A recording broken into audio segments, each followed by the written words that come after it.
तब उन्होंने रामकृष्ण को एक कांच का टुकड़ा दिया और कहा कि जब भी मां काली की छवि उनके मन में आए उस टुकड़े से वो मां के उस छवि को खंडित कर दें। रामकृष्ण परमहंस जी के जीवन से संबंधित कई रोचक और प्रेरणादायक कहानियां प्रचलित हैं। ये कहानियां उनकी भक्ति, साधना और दिव्यता को दर्शाती हैं।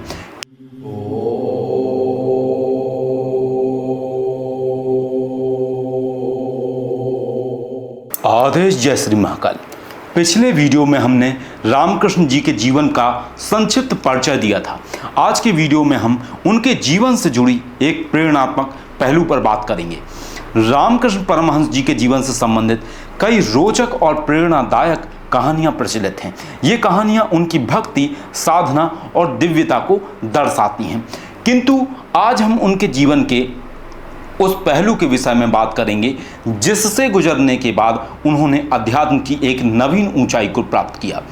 तोतापुरी महाराज, जिन्हें रामकृष्ण जी का गुरु कहा जाता है, वे एक अति उन्नत अद्वैत वेदांत सन्यासी थे जिन्होंने अपना सारा जीवन आत्म साक्षात्कार के लिए समर्पित कर दिया था। एक बार वे भारत भ्रमण करते हुए दक्षिणेश्वर काली मंदिर में पहुंचे, जहां रामकृष्ण परमहंस जी पुजारी पद पर कार्यरत थे। वहां तोतापुरी जी ने रामकृष्ण जी से मुलाकात की और उनकी आध्यात्मिक उन्नति से प्रभावित हुए। चूंकि रामकृष्ण भक्ति मार्ग से थे और मां काली के साक्षात स्वरूप की उपासना करते थे, साकार स्वरूप की आराधना करते थे, जिसके चलते उन्होंने अध्यात्म जगत में एक निश्चित स्तर की उन्नति प्राप्त कर ली थी। तोतापुरी जी को रामकृष्ण में उन्नति की और संभावनाएं दिखी, तो उन्होंने आगे बढ़ने के उद्देश्य से उन्होंने रामकृष्ण को अद्वैत वेदांत की शिक्षा देने का विचार किया। उन्होंने रामकृष्ण को यह सिखाने का निर्णय लिया कि निर्गुण ब्रह्म की उपासना कैसे की जाती है। यह एक बहुत ही कठिन प्रक्रिया थी जिसमें आपको हर प्रकार के द्वैत भाव को त्याग कर निर्गुण ब्रह्म की उपासना करनी होती है। इस प्रक्रिया के लिए तोतापुरी जी ने एक दिन रामकृष्ण को एकांत स्थान पर ध्यान करने के लिए कहा।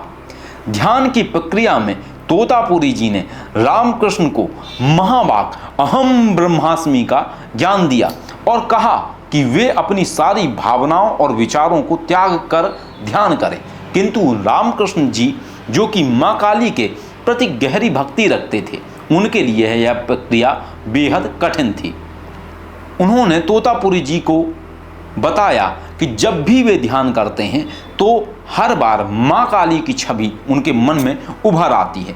तोतापुरी जी ने उन्हें आदेश दिया कि वे उस छवि को अपने मन से बाहर निकालें, तभी वे निर्गुण ब्रह्म की उपासना की तरफ बढ़ पाएंगे। तोतापुरी जी के बार बार समझाने के बाद भी जब रामकृष्ण इस प्रक्रिया में सफल नहीं हो पाए, तब उन्होंने रामकृष्ण को एक कांच का टुकड़ा दिया और कहा कि जब भी मां काली की छवि उनके मन में आए उस टुकड़े से वो मां के उस छवि को खंडित कर दें। पहले तो रामकृष्ण के लिए यह संभव ना हो पाया, क्योंकि जिस मां के साकार स्वरूप की आराधना वो इतने समय से कर रहे थे, उस स्वरूप को इस प्रकार खंडित कर पाना एक भक्त के लिए इतना आसान नहीं था। किंतु गुरु आज्ञा पूर्ण करना भी उनके हिसाब से उनका कर्तव्य था। इसलिए गुरु आज्ञा को सर्वोपरि मान उस पर निष्ठा रखते हुए रामकृष्ण ने हृदय पर पत्थर रखकर गुरु आज्ञा का पालन किया और संकल्प शक्ति से गुरु आज्ञा को ध्यान में यथार्थ कर दिया।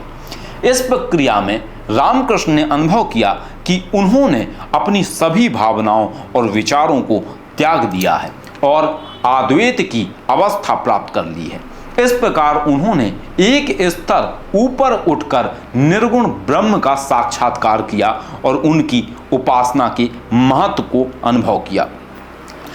इससे उनकी भक्ति में कोई कमी नहीं आई, बल्कि एक स्तर ऊपर उठकर मां के साकार स्वरूप के साथ साथ वो मां के निर्गुण स्वरूप की उपासना के महत्व को भी समझने लगे। उन्होंने इस अनुभव को अपने शिष्यों के साथ भी साझा किया और उनके माध्यम से यह ज्ञान व्यापक रूप से फैला। निष्कर्ष क्या निकलता है इसका? तोतापुरी और रामकृष्ण परमहंस की यह भेंट न केवल रामकृष्ण जी के लिए महत्वपूर्ण थी, बल्कि यह दिखाती है कि एक सच्चे साधक को सच्चे गुरु की कितनी आवश्यकता होती है। यह कहानी अध्यात्म जगत के उच्च स्तर की गहराई और गुरु शिष्य परंपरा की महत्वता को उजागर करती है। रामकृष्ण परमहंस जी का तोतापुरी जी के कहने पर मां काली की छवि को खंडित करने का अनुभव आध्यात्मिक जगत में एक अत्यंत गहन और रहस्यमय घटना मानी जाती है, क्योंकि सामान्य व्यक्ति के लिए यह असंभव और खतरनाक प्रक्रिया है। किसी नवीन साधक के लिए और बिना गुरु के मार्गदर्शन के यदि कोई ऐसी प्रक्रिया करे तो भय के चलते वह मानसिक विक्षिप्तता की तरफ बढ़ जाएगा, क्योंकि बिना सही गुरु के मार्गदर्शन में की हुई तांत्रिक ध्यान और साधना की प्रक्रियाएं व्यक्ति को अधोगति और मानसिक विक्षिप्तता की तरफ ही ले जाती हैं और समाज में आध्यात्मिकता को लेकर लोगों में गलत अवधारणा जन्म ले लेती है। रामकृष्ण के लिए ये इसलिए कर पाए क्योंकि उनके साथ एक सही गुरु का मार्गदर्शन भी था और वे पहले से सगुण भक्ति के उपासक भी थे, क्योंकि परमात्मा के साकार स्वरूप को जानने वाला ही निराकार स्वरूप को सहजता से समझ सकता है।